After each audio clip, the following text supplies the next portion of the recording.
Fala pessoal, sejam bem-vindos à terceira parte da nossa aula de raciocínio clínico.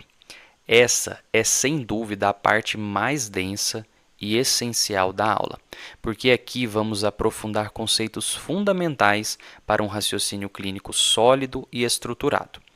Até agora, discutimos como pensamos, os vieses cognitivos e os sistemas de tomada de decisão. Agora vamos entrar em conceitos que fazem muita diferença na prática médica, como a probabilidade pré-teste, pós-teste, razão de verossimilhança e limiares de decisão. Se você chegou até aqui, meus parabéns. Esse é o momento de consolidar seu conhecimento e tornar seu raciocínio clínico mais preciso e embasado. Se você não assistiu a parte 1 e 2 dessa aula, recomendo pausar esse vídeo e assistir primeiro essas partes, pois a estruturação da aula segue essa lógica. Então, sem mais demora, vamos direto ao conteúdo. Muito bem, pessoal. Agora que entendemos a importância do raciocínio probabilístico e como ele se contrapõe ao reconhecimento de padrões, precisamos aprofundar o nosso conhecimento para realmente dominá-lo. E para isso, existem alguns conceitos fundamentais que todo clínico precisa compreender e aplicar na prática.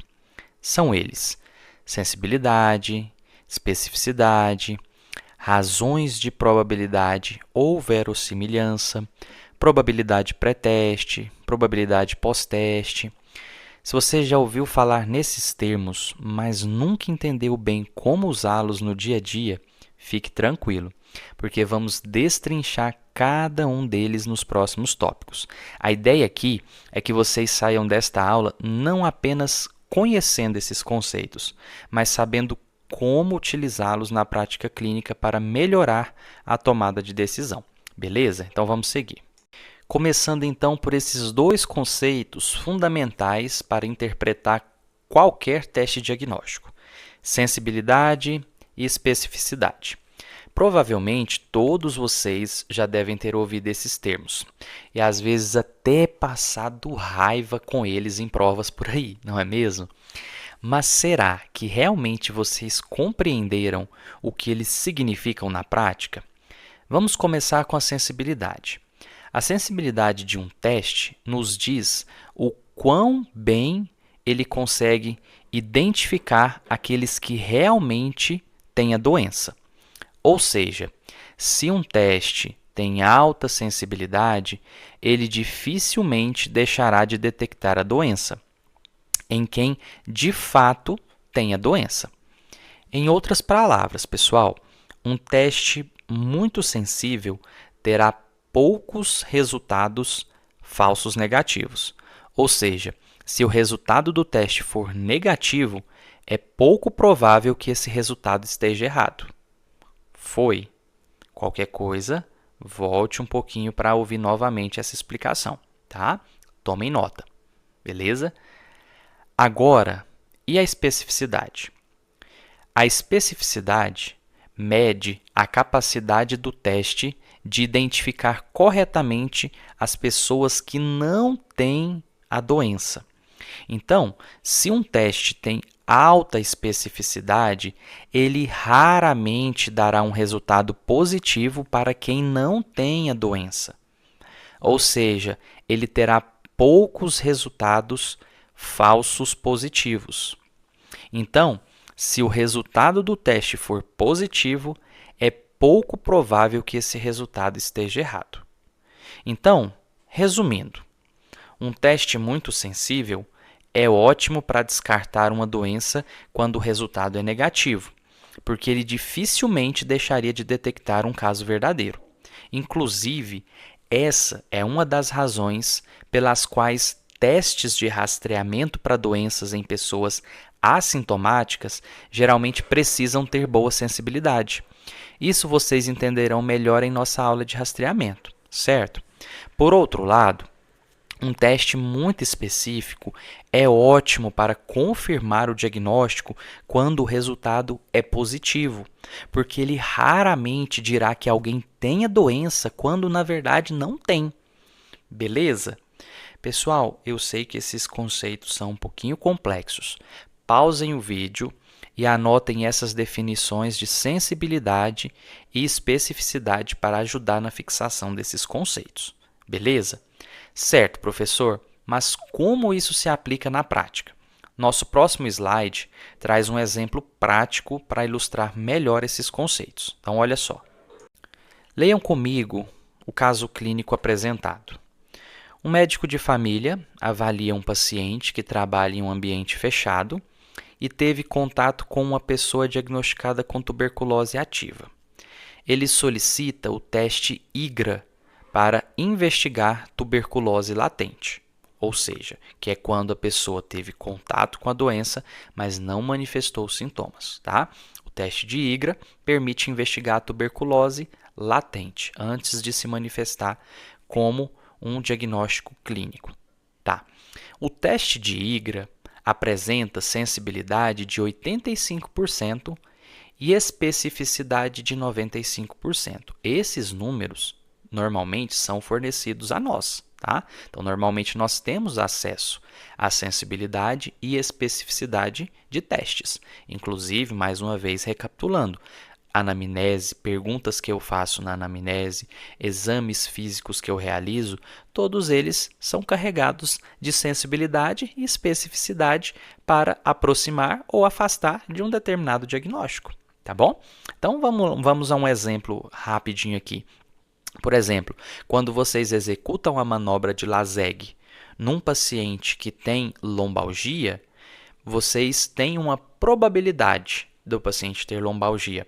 E o teste de Laseg tem sensibilidade, especificidade, e daqui a pouquinho a gente vai ver que ele tem também razão de verossimilhança, que dependendo do valor, nos ajuda a aproximar ou afastar do diagnóstico de uma lombociatalgia, ou seja, de uma lombalgia causada por talvez uma compressão ali, um pinçamento do nervo ciático. Beleza? Tá, mas vamos voltar aqui ao nosso assunto. Então, o IGRA tem sensibilidade de 85%, especificidade de 95%, e agora que temos essas informações, vamos analisar o que esses números realmente significam e como interpretar os resultados desse teste na prática. Então, vamos seguir. Pessoal, então, vamos refletir sobre duas perguntas fundamentais para interpretar os números que vimos no slide anterior. Primeira pergunta: se o paciente realmente tiver tuberculose latente, qual a chance do IGRA dar positivo? E a segunda pergunta: e se o paciente não tiver tuberculose latente, qual a chance do teste ser negativo? Antes de respondermos, vale lembrar o que é esse IGRA. Então, ele é um teste utilizado para identificar a infecção latente por tuberculose. Ele mede a resposta imunológica das células T a antígenos específicos do Mycobacterium tuberculosis, sem sofrer interferência da vacinação com BCG, ao contrário do PPD, tá? Que é aquele que a gente injeta, né, na pele do paciente, tenta ver como é que o organismo reagiu, tá? Então, voltando às perguntas, pensem um pouco antes de respondê-las. Esses conceitos estão diretamente ligados aos valores de sensibilidade e especificidade que discutimos.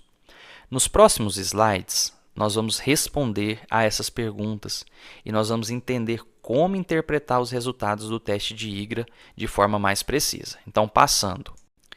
Respondendo então a primeira pergunta: se o paciente realmente tiver tuberculose latente, qual a chance do IGRA dar positivo? Para isso, precisamos lembrar então o conceito de sensibilidade. O teste de IGRA, como eu apresentei para vocês, ele tem sensibilidade de 85%. Isso significa que, se pegarmos 100 pacientes que de fato têm tuberculose, ou seja, 100 pessoas que têm tuberculose latente, beleza? O IGRA vai ser positivo em 85 deles. Ou seja, o teste conseguirá identificar corretamente a maioria dos pacientes infectados. Mas percebam o outro lado dessa informação. Se a sensibilidade é 85%, isso também significa que 15 pacientes, mesmo tendo a tuberculose latente, pessoal, eles terão um resultado negativo no IGRA. E esse resultado negativo, nesses casos, são falsos negativos, porque o paciente tem a doença, ou seja, a tuberculose latente, mas o teste não conseguiu detectá-la. Então, recapitulando, peguei uma amostra de 100 pessoas. Essas 100 pessoas têm tuberculose latente. Ao fazer o IGRA nesses 100 pacientes que têm a tuberculose latente, o resultado vai ser positivo em 85 deles. Então, 85 deles têm a doença e deu positivo. Mas os 15 que sobrou, que também têm a doença, obtiveram um resultado negativo. E isso, então, é o que a gente chama de falso negativo, porque ele tem a tuberculose latente, mas o teste erroneamente apresentou que ele não tem a doença. Isso, pessoal, reforça uma coisa importante.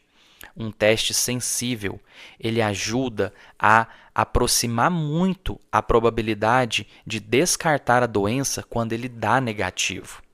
Mas, como vocês viram, ele não é perfeito, tá? Então percebam, nesse caso, os 15 que deu negativo do universo de 100 que tinham a doença foram falsos negativos. Mas, reforçando, um teste sensível, ele ajuda a descartar a doença quando o resultado dá negativo, beleza? Então, vamos seguindo.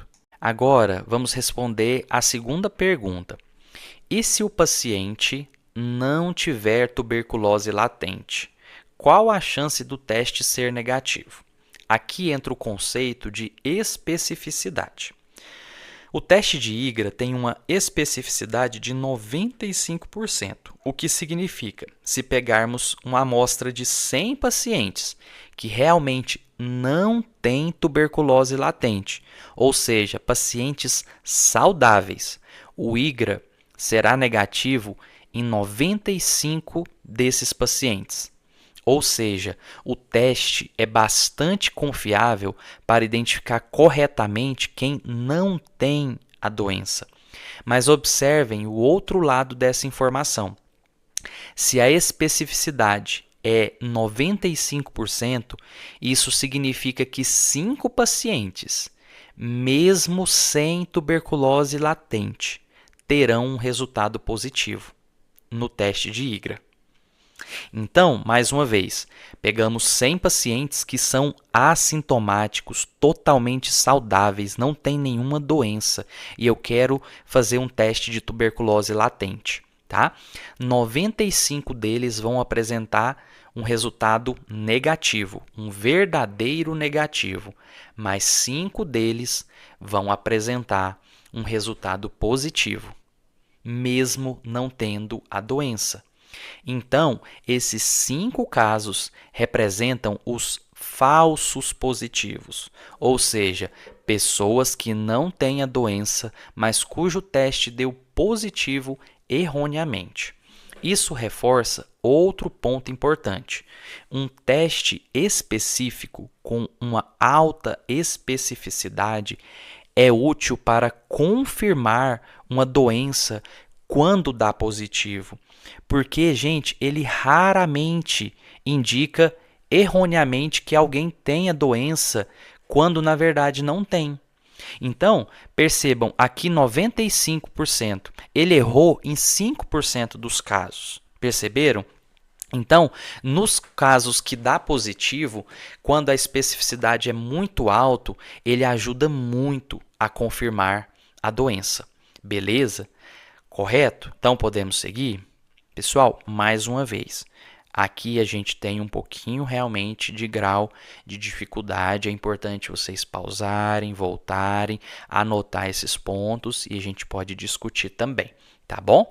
Beleza? Vamos fazer uma pausinha para tomar água, beleza? Então toma água, se hidrata, se for preciso, levanta um pouquinho e vamos seguir, tá? Tô aguardando vocês.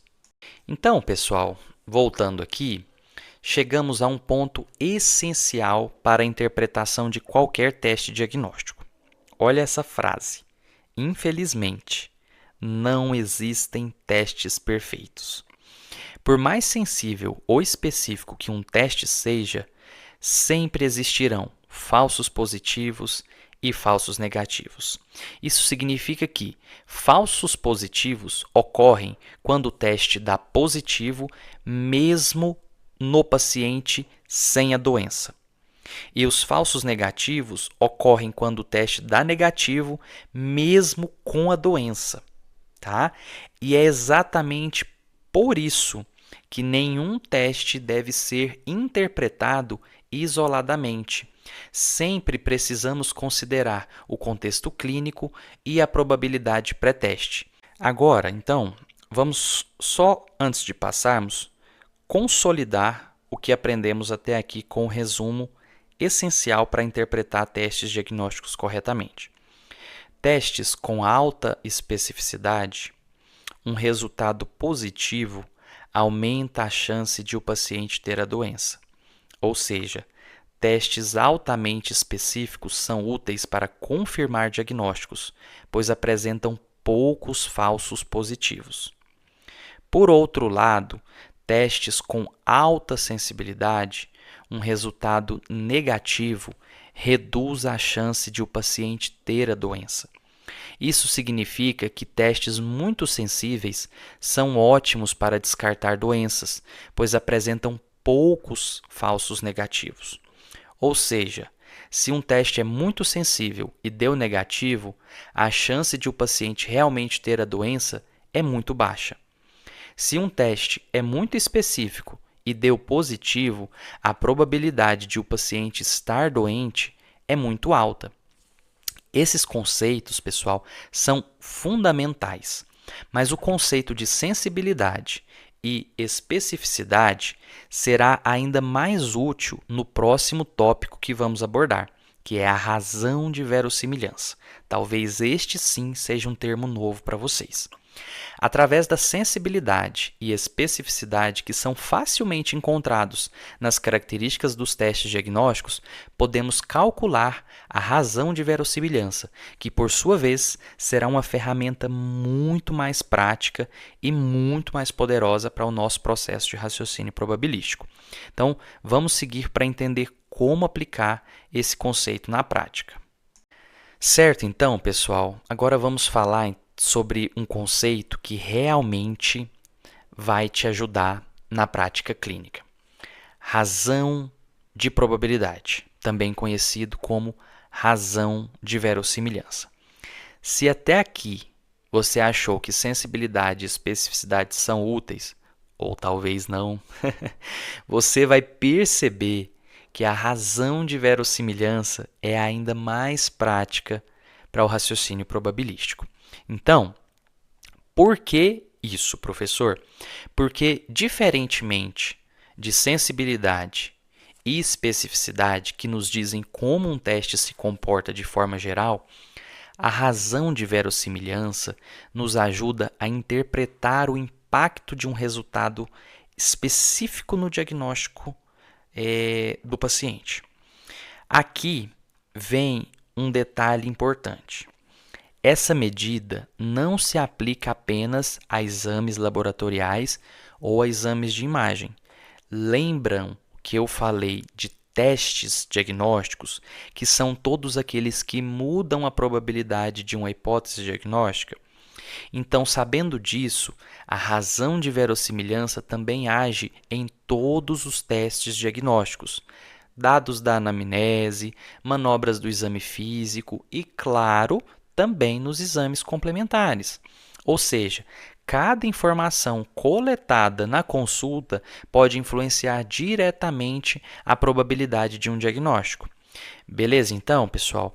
Vamos então entender melhor como isso funciona e como podemos utilizar a razão de verossimilhança de forma prática para tomar decisões mais seguras e baseadas em probabilidades. Então, vamos seguir aqui. Então, pessoal, aprofundando um pouco mais sobre o conceito de razão de probabilidade ou razão de verossimilhança, eles são medidas utilizadas para avaliar o desempenho de um teste diagnóstico. Mas como já falamos, essas razões elas não se limitam apenas a exames laboratoriais ou exames de imagem. A razão de probabilidade, razão de verossimilhança, é um número associado a dados da anamnese, manobras do exame físico, exames complementares, ou seja, qualquer informação que coletamos durante a consulta pode ter um impacto probabilístico, ajudando a aproximar ou afastar uma hipótese diagnóstica. E percebam aqui, raramente eu falo, vai fechar um diagnóstico, vai excluir um diagnóstico, porque na medicina trabalhamos muito com a incerteza. Nós temos probabilidades muito fortes, mas temos probabilidades fracas. Quando é muito forte, eu estou caminhando para um diagnóstico, uma hipótese diagnóstica muito boa. Quando é muito fraca, eu estou caminhando para descartar aquela hipótese diagnóstica por ela ser muito fraca, mas raramente isso vai ser 100%, tá? Então, isso que eu falei, pessoal, da razão de verossimilhança aumentar ou diminuir a probabilidade de uma hipótese diagnóstica, isso significa que cada dado clínico que coletamos contribui para modificar a probabilidade de um diagnóstico ser verdadeiro ou não, tornando o raciocínio clínico cada vez mais preciso e embasado em probabilidades. Então, prosseguindo aqui, vamos entender como calcular a razão de verossimilhança e por que ela é tão útil no raciocínio clínico. Essas razões combinam dois fatores fundamentais que já discutimos: sensibilidade e especificidade. Temos dois tipos de razão de verossimilhança: a razão de verossimilhança positiva e a razão de verossimilhança negativa. A razão de verossimilhança positiva nos diz o quanto um resultado positivo aumenta a chance de o paciente ter a doença. Já a razão de verossimilhança negativa nos mostra o quanto um resultado negativo reduz a chance de o paciente ter a doença. E como calculamos essas razões? A razão de verossimilhança positiva é calculada pela fórmula que vocês veem aí no slide. Então, sensibilidade dividido por 1 menos especificidade. E quanto maior a razão de verossimilhança positiva, mais um resultado positivo fortalece a hipótese diagnóstica. Já a razão de verossimilhança negativa é calculada pela fórmula 1 menos sensibilidade dividido pela especificidade. E nesse caso, quanto menor a razão de verossimilhança, mais um resultado negativo reduz a probabilidade da doença. Com essas duas informações, conseguimos modificar a probabilidade pré-teste do paciente, com base no resultado do teste, algo que vamos explorar melhor nos próximos tópicos. Por enquanto, o importante é entender que a razão de verossimilhança nos permite medir objetivamente o impacto de um teste no raciocínio clínico, tornando essas decisões mais precisas e baseadas em dados. Certo, pessoal? Então, agora que entendemos as fórmulas da razão de verossimilhança positiva e da razão de verossimilhança negativa, vamos analisar como elas se comportam de acordo com a sensibilidade e especificidade do teste. Comecemos pela razão de verossimilhança positiva, que é calculada da forma que nós discutimos. Sensibilidade dividido por 1 menos a especificidade. O que acontece se um teste tiver alta especificidade? Percebam, ele está no denominador, certo? Se a especificidade for próxima de 100%, o denominador da fórmula 1 menos especificidade se torna muito pequeno. Lembrando que 100% seria igual a 1, certo? Então, seria 1 menos algo muito próximo de 1. Então, faria com que esse denominador se tornasse muito pequeno. Como resultado, a razão de verossimilhança positiva seria um número muito alto, o que significa que um resultado positivo nesse teste aumenta muito a chance do paciente ter a doença. Isso faz sentido, pessoal? Um teste com alta especificidade raramente dará um falso positivo. Então, se ele for positivo, o diagnóstico fica muito mais provável.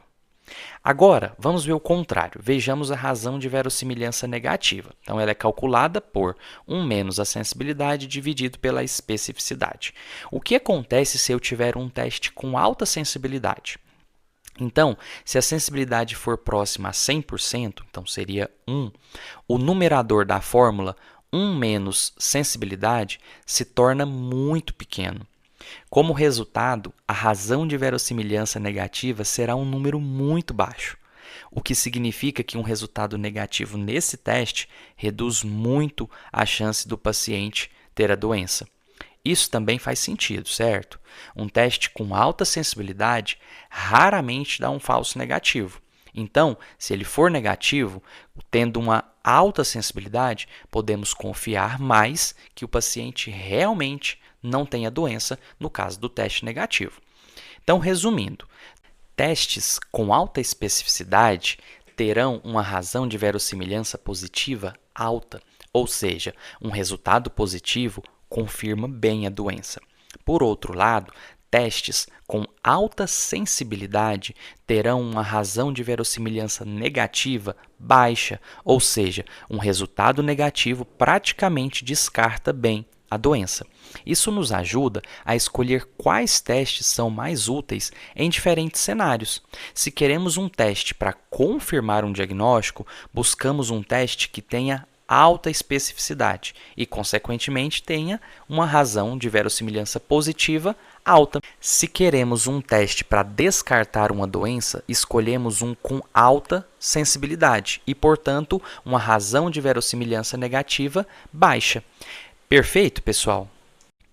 Agora, pessoal, vamos analisar um ponto importante. Por que a especificidade alta não impacta tanto na razão de verossimilhança negativo quanto a sensibilidade? E por que a sensibilidade alta não impacta tanto na razão de verossimilhança positiva quanto a especificidade? Agora é uma questão de matemática mesmo. Vamos pensar na primeira, na razão de verossimilhança negativa. Então, ela é calculada, razão de verossimilhança negativa, 1 menos sensibilidade dividido pela especificidade. Aqui, o numerador é 1 menos sensibilidade. Se a sensibilidade for alta, esse numerador será pequeno, o que faz a razão de verossimilhança negativa diminuir bastante. Isso, então, significa que um teste muito sensível gera uma razão de verossimilhança negativa muito baixa. Isso eu expliquei para vocês agora, certo? Então, vai tornar esse teste excelente para nos ajudar a afastar muito a probabilidade de uma hipótese diagnóstica quando ele for negativo, certo? E a especificidade? A especificidade, no caso da razão de verossimilhança negativa, ela está no denominador. Se ela for muito alta, isso ajuda a reduzir a razão de verossimilhança negativa, mas o impacto não será tão grande quanto o da sensibilidade, porque o numerador já é pequeno quando a sensibilidade é alta. Ou seja, um teste altamente sensível tem um efeito muito mais forte na redução da razão de verossimilhança negativa do que um teste altamente específico, certo?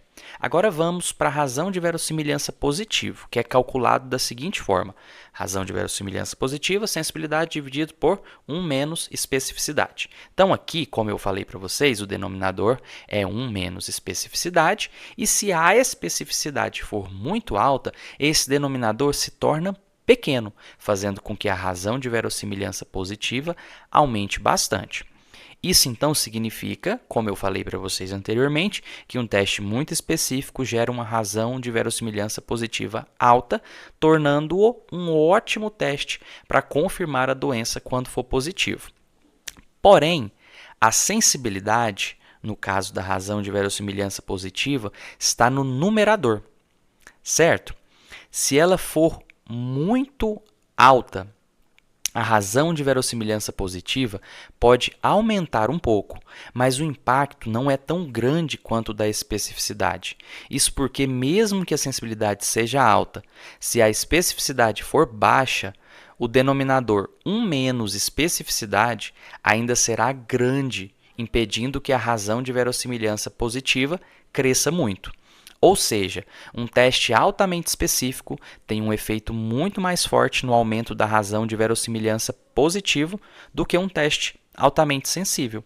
Tá? É uma questão de matemática. Uma sugestão depois é vocês brincarem com essas fórmulas aí, jogando valores de sensibilidade alto ou de especificidade alto, beleza? Então, resumindo, para um teste ser bom para descartar uma doença quando negativo, ele precisa ter alta sensibilidade, pois isso vai reduzir bastante a razão de verossimilhança negativa do teste. Para um teste ser bom para confirmar uma doença quando positivo, ele precisa ter alta especificidade, pois isso aumenta bastante a razão de verossimilhança positiva. Beleza?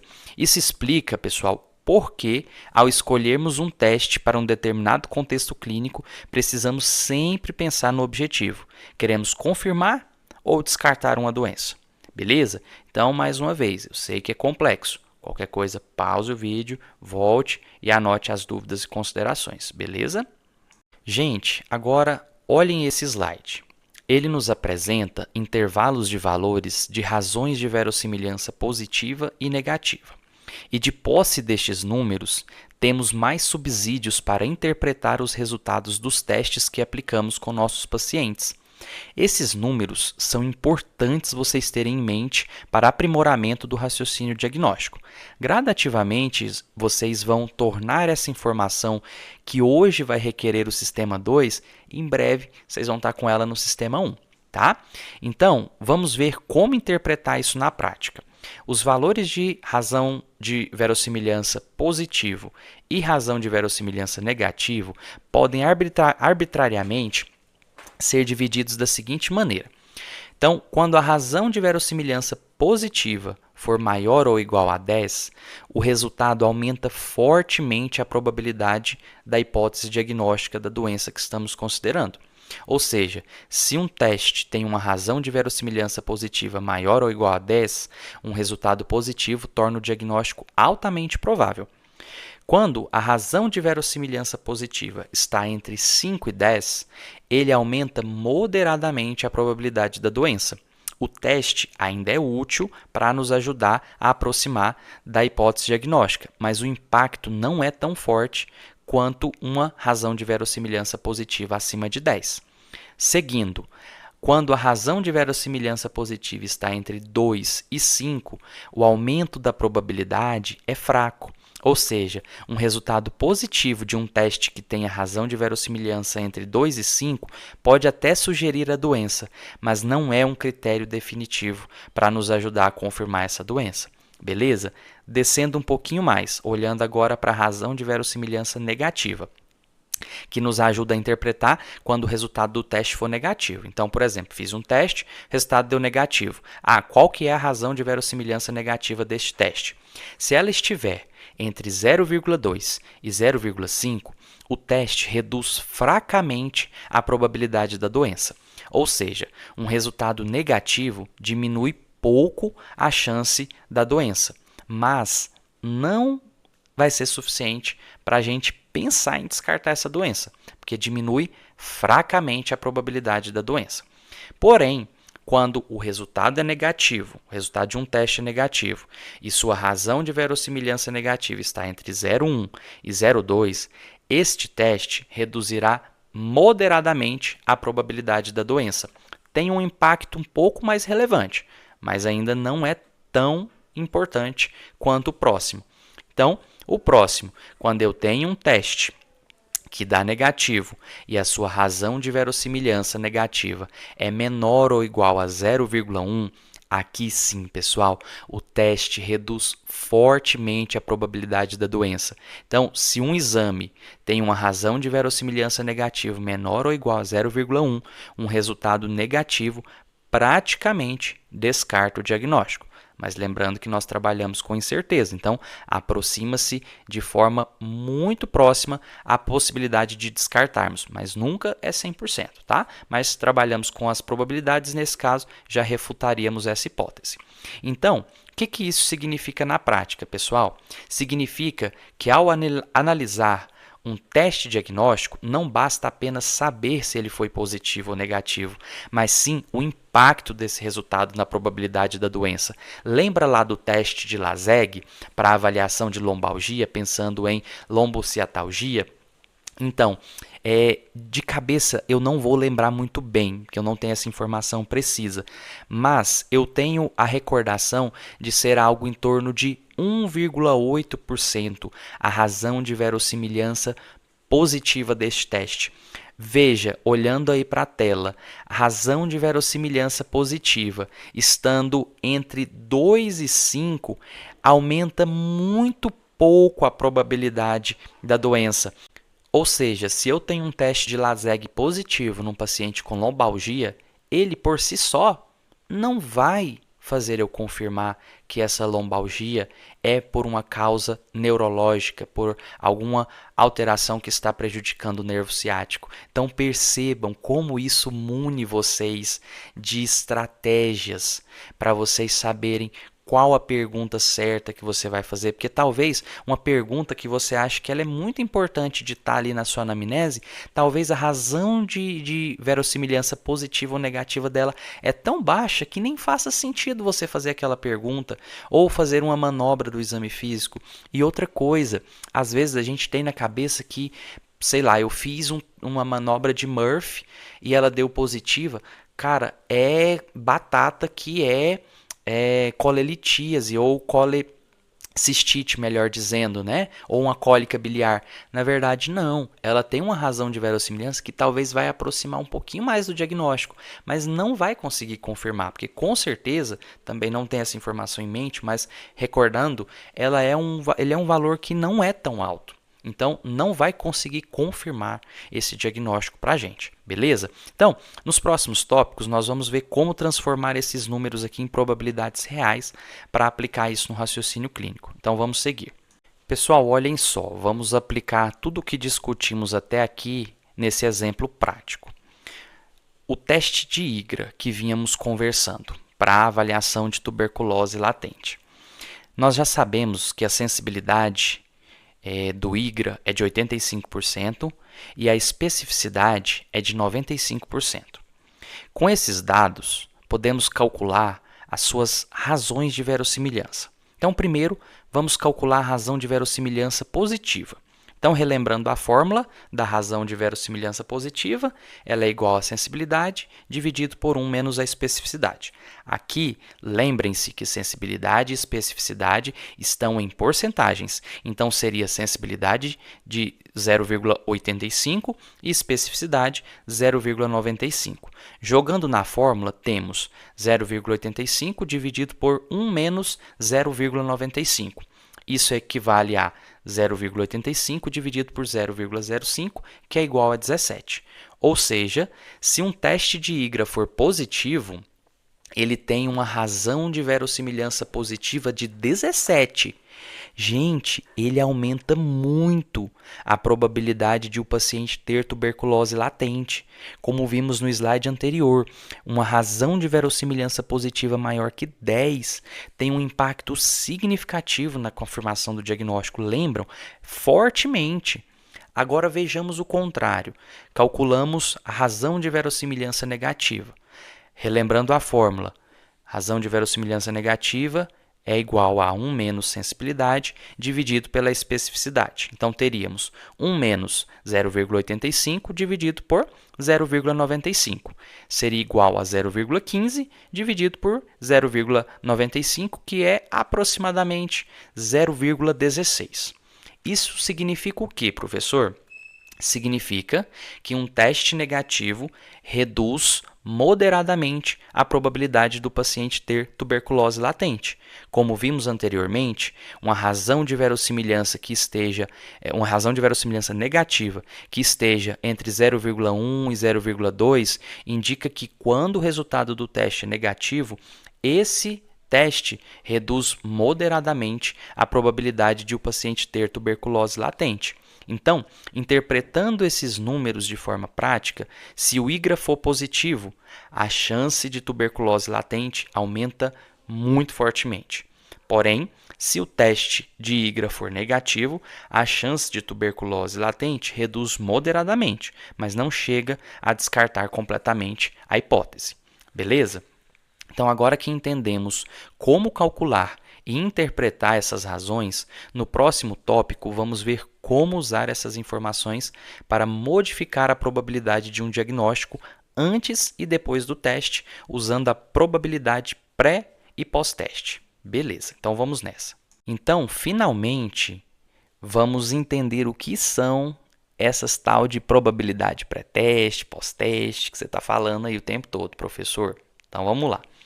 Essas probabilidades, pessoal, nos ajudam a responder a seguinte pergunta: qual era a chance do paciente ter a doença antes do teste e como essa chance muda depois do resultado do teste? Seja esse teste uma pergunta da anamnese, por exemplo, arde para fazer xixi? Tem disúria? Ou então a presença do sinal de Murphy durante a palpação do abdômen, ou ainda o resultado de um exame complementar como o IGRA que eu acabei de citar. A questão aqui é: existe uma probabilidade de uma cefaleia ter várias hipóteses diagnósticas, e cada uma dessas hipóteses tem a sua probabilidade de ser antes de qualquer teste, dependendo do sexo, da idade. E quando eu aplico algum teste, eu encontro outra probabilidade, que é a pós-teste. Nos próximos slides, vamos explorar cada uma delas para a gente entender como aplicar na prática médica. Então, vamos seguir. Então, vejam só. A probabilidade pré-teste, pessoal, como eu citei para vocês, ela representa a chance do paciente ter a doença antes de nós realizarmos qualquer exame. Essa probabilidade ela pode ser estimada de 3 principais formas: sabendo a prevalência da doença, utilizando regras de decisão clínica e também a impressão clínica do médico. Tá, a prevalência da doença. Essa é uma das formas mais objetivas de estimar a probabilidade pré-teste. Por meio dela, nós vamos utilizar dados de prevalência das doenças, ou seja, a frequência com que determinada patologia ocorre em uma população específica. E essas informações, pessoal, elas podem ser encontradas em bases de dados médicos atualizados, como UpToDate, Dynamed, BMJ. Além disso, livros-texto, o próprio Tratado de Medicina de Família e Comunidade apresenta algumas estatísticas baseadas em situações da atenção primária e artigos científicos de alto impacto, principalmente estudos epidemiológicos que analisam incidência, prevalência das doenças em diferentes populações.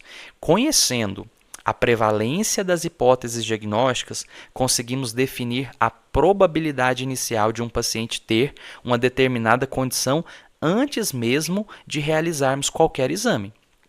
Dá um exemplo, professor.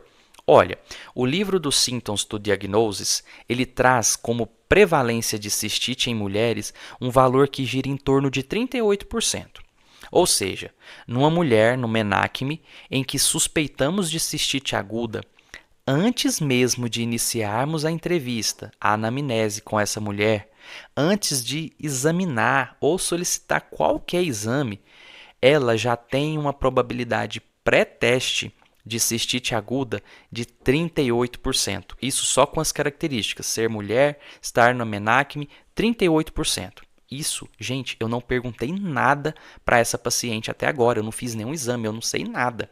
Ela já tem essa probabilidade de 38%. Então, vejam como é interessante nos apropriarmos de dados de prevalência para apoiar o nosso raciocínio. Além disso, outra forma de predizermos a probabilidade pré-teste é por meio de regras de decisão clínica.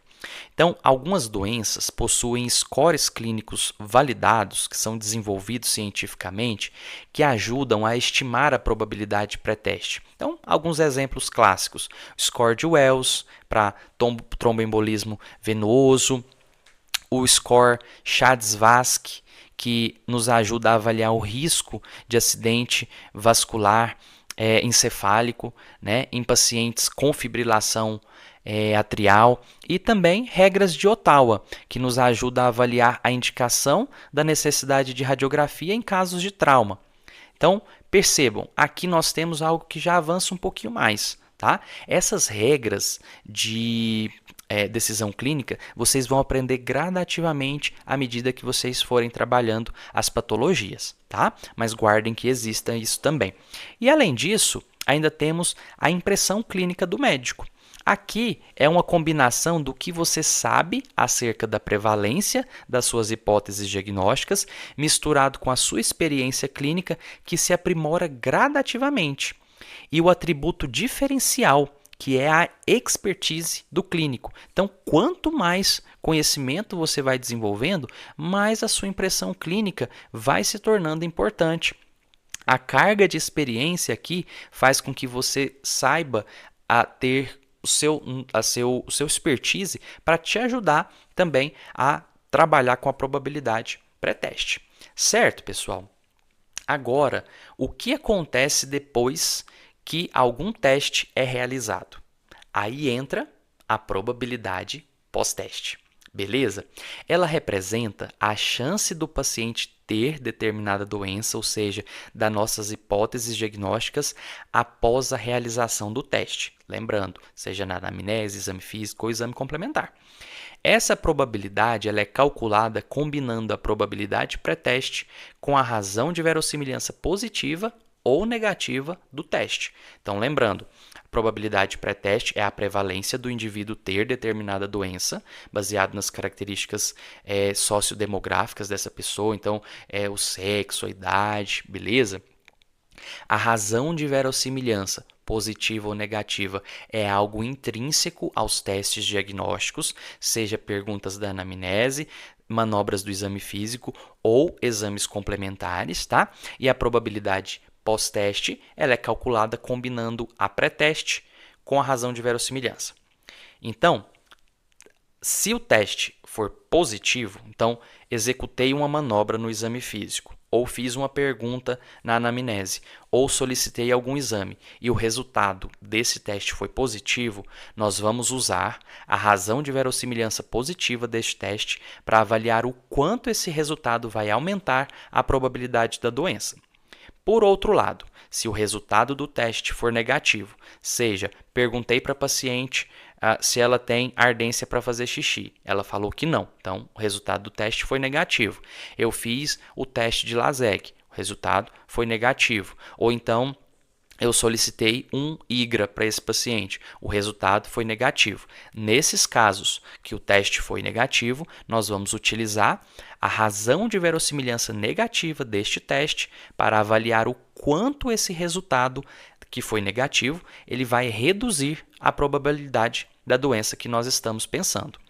Isso nos permite raciocinar de forma estruturada, pessoal, entendendo se um resultado positivo realmente aproxima muito da hipótese diagnóstica ou se um resultado negativo é suficiente para refutar a hipótese diagnóstica, beleza? Então, pessoal, eu falei para vocês sobre os conceitos de probabilidade pré-teste, pós-teste e razão de verossimilhança. Então, agora eu quero apresentar a vocês uma ferramenta prática que pode nos ajudar a calcular rapidamente essas probabilidades na rotina clínica, que é o nomograma de Feiga. É possível calcular por meio de contas mesmo, manuais, entendendo a probabilidade pré-teste, a razão de verossimilhança, podemos encontrar a probabilidade pós-teste. Mas utilizando o nomograma de Feiga, se torna mais fácil, porque ele é um método gráfico que permite a gente estimar a probabilidade pós-teste a partir da probabilidade pré-teste e da razão de verossimilhança do teste realizado. Ele facilita a visualização e o cálculo sem a necessidade de nós envolvermos as fórmulas matemáticas complexas. E como isso funciona, professor? Então, na imagem projetada para vocês aí na tela, o nomograma é composto por 3 colunas. A primeira representa a probabilidade pré-teste. A segunda mostra a razão de verossimilhança, positiva ou negativa, do exame ou do teste que você está utilizando. E a terceira coluna, ela fornece a probabilidade pós-teste, que é o resultado final após aplicarmos a informação do teste. Basicamente, como utilizamos ele? Ao traçar uma linha reta que conecte o ponto que equivale à probabilidade pré-teste com a razão de verossimilhança do teste, conseguimos visualizar rapidamente a probabilidade pós-teste. Então, fazemos uma linha que cruza nas 3 colunas, tocando o ponto da probabilidade pré-teste, o ponto da razão de verossimilhança e, consequentemente, a inclinação da reta vai tocar em algum ponto da probabilidade pós-teste. E olha que interessante, nós vamos conseguir visualizar rapidamente essa probabilidade pós-teste sem precisar fazer cálculos. E aqui vai uma boa notícia, pessoal. Não precisamos fazer o nomograma, nem ele nós precisamos fazer manualmente. Mais adiante nesta aula, eu vou mostrar como utilizar ferramentas online que fazem esse cálculo automaticamente, tornando o processo ainda mais prático para o dia a dia clínico. Beleza? Então vamos seguir aqui. Quero trazer um exemplo para vocês do uso do nomograma de Fagan. Nós vamos usar ele aqui manualmente, mas depois eu vou ensinar a utilizá-lo online. Olha só. Imagine que você está avaliando aquele paciente que teve exposição recente à tuberculose ativa.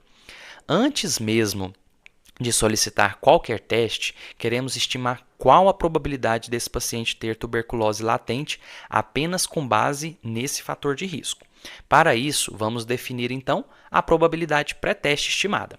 Então, nós vamos olhar artigos, basear em estudos epidemiológicos, procurar saber a prevalência da tuberculose latente em pessoas que tiveram contatos recentes e nós encontramos um valor estimado aí de 20%. Esse valor, então, nós podemos encontrar na literatura médica, como falei para vocês. Eu não fiz nada para calcular isso aqui, eu só fui atrás dessa informação. O que esse número significa, vocês lembram? Significa que antes mesmo de qualquer teste, esse paciente que teve contato recente com um caso de tuberculose em um ambiente fechado por um período prolongado, já tem uma chance de 20% de estar infectado, de ter a tuberculose latente. Essa, então, é a nossa probabilidade pré-teste.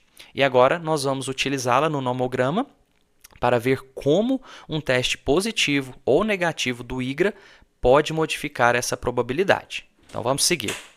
Agora, gente, na tela temos demonstrado o uso do nomograma de Fagan para interpretar um resultado positivo do teste de IGRA.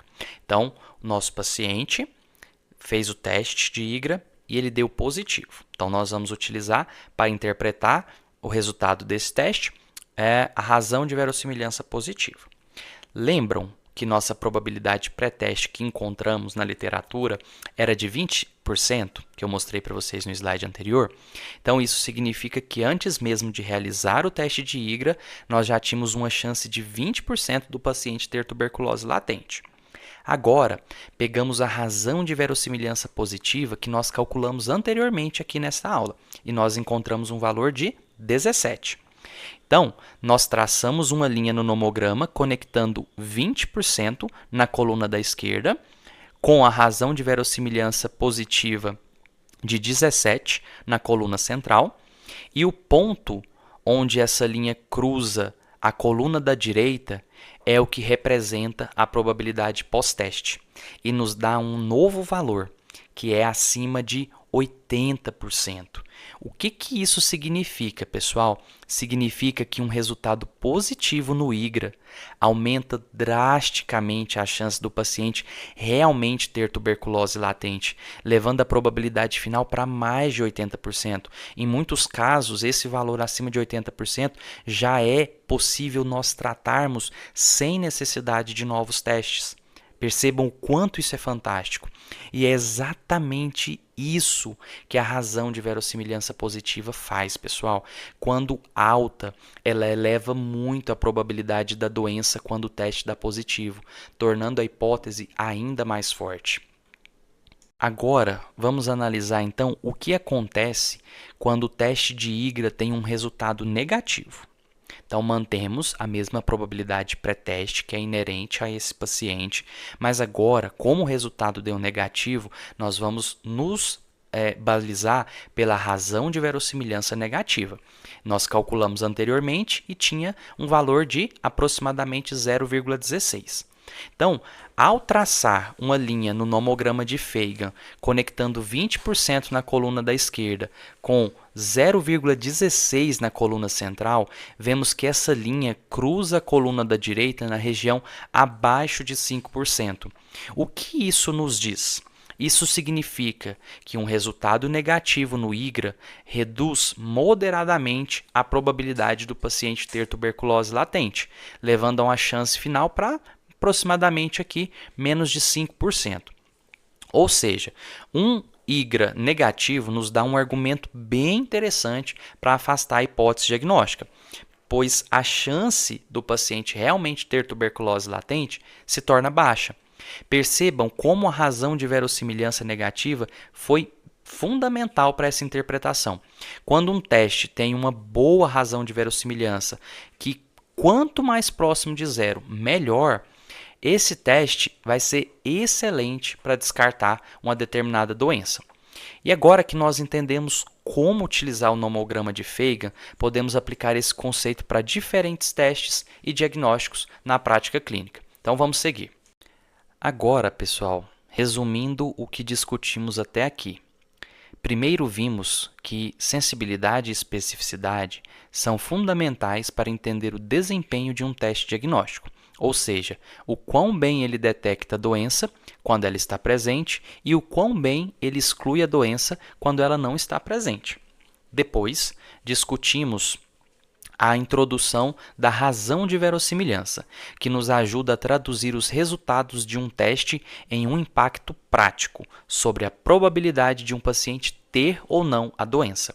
A razão de verossimilhança nos permite calcular a probabilidade pós-teste, mostrando como um exame ou um teste positivo ou negativo modifica nossa confiança em um diagnóstico. Por fim, entendemos que aplicar a razão de verossimilhança na prática clínica melhora a tomada de decisão, pois nos dá uma visão mais objetiva de quando um teste realmente muda a probabilidade da doença o suficiente para indicar um tratamento ou a necessidade de mais investigação. Certo, pessoal? Então, agora que entendemos como calcular a probabilidade pós-teste, precisamos responder a seguinte pergunta: o que fazer com essa informação? Para que isso serve, professor? Quando avaliamos um paciente, podemos pensar em 3 possíveis cenários com base na probabilidade da hipótese diagnóstica após a realização de um teste diagnóstico, ou seja, a probabilidade pós-teste. Esses cenários são chamados de limiares de decisão e nos ajudam a definir qual será o próximo passo. São eles probabilidade baixa, probabilidade intermediária e probabilidade alta. Probabilidade baixa. Se a probabilidade pós-teste for muito baixa, significa que o diagnóstico é improvável e não há necessidade de continuar a investigação. Esse é o caso, pessoal, de uma hipótese que podemos desconsiderar com segurança. Aqui estamos abaixo do limiar de diagnóstico, ou seja, a melhor conduta é não investigar mais. Nesse caso aqui, pessoal, solicitar novos exames não vai mudar nada o panorama, porque aqui a probabilidade já é tão baixa que nem se o exame tiver uma razão de verossimilhança positiva muito alta ou uma razão de verossimilhança negativa muito baixa, não vai mudar nada a probabilidade dessa hipótese diagnóstica. Prova disso é só vocês observarem o nomograma de Feigen. Escolham na parte da esquerda a probabilidade pré-teste do nomograma, uma probabilidade pré-teste bem baixinha, e cruzem com a razão de verossimilhança alta. Vocês vão perceber que, mesmo assim, o resultado da probabilidade pós-teste vai ser um valor que não nos ajuda a confirmar ou a descartar aquela hipótese diagnóstica que consideramos. Beleza? Outro limiar possível, gente, é a probabilidade intermediária. Se a probabilidade pós-teste do nosso paciente estiver numa zona intermediária, ainda não podemos ter certeza sobre o diagnóstico. Isso significa que precisamos de mais testes para reduzir a incerteza e tomar uma decisão mais fundamentada. Aqui não estamos muito baixos a ponto de um teste, mesmo com alta razão de verossimilhança, não mudar nada. E também não estamos tão alto a ponto de não precisarmos de um teste diagnóstico, tá? Ou de outros testes diagnósticos. Esse, então, é o intervalo entre o limiar de diagnóstico e o limiar de tratamento. Mas para o finalzinho da aula eu mostro para vocês uma caixinha, um retângulo, em que vai estar visível para vocês o limiar de diagnóstico, limiar de tratamento, tá? Então, quando vocês chegarem lá no finalzinho, talvez volte para essa parte que vai fazer mais sentido, tá? Então, percebam, aqui nesse limiar de diagnóstico, a melhor abordagem é solicitar exames adicionais, porque a probabilidade ainda é intermediário. Aqui, exames com boa razão de verossimilhança negativa ou positiva podem nos ajudar a aproximar muito de uma hipótese diagnóstica ou ajudar a refutar outras hipóteses diagnósticas, beleza? E por fim, pessoal, nós temos outra possibilidade, quando a probabilidade pós-teste é alta. Nesse caso, se a probabilidade pós-teste for muito alta, o diagnóstico é tão provável que podemos iniciar o tratamento sem precisar de mais testes. Aqui, a incerteza é baixa o suficiente para justificar a conduta diretamente. Esse é o cenário acima do limiar de tratamento, ou seja, podemos tratar diretamente sem a necessidade de exames para confirmação. Um exemplo disso é o caso de mulheres no menacme que se queixam agudamente de disúria, aumento da frequência urinária e negam corrimento genital. Nesses casos, a probabilidade pós-teste de cistite aguda é muito alta, ou seja, após a anamnese com essas perguntas, essa probabilidade ela é tão alta que não é necessário exame de urina para confirmar ou descartar o diagnóstico. Aqui partimos direto para o tratamento. Então, esse exemplo eu citei para vocês agora há pouco. Lembram?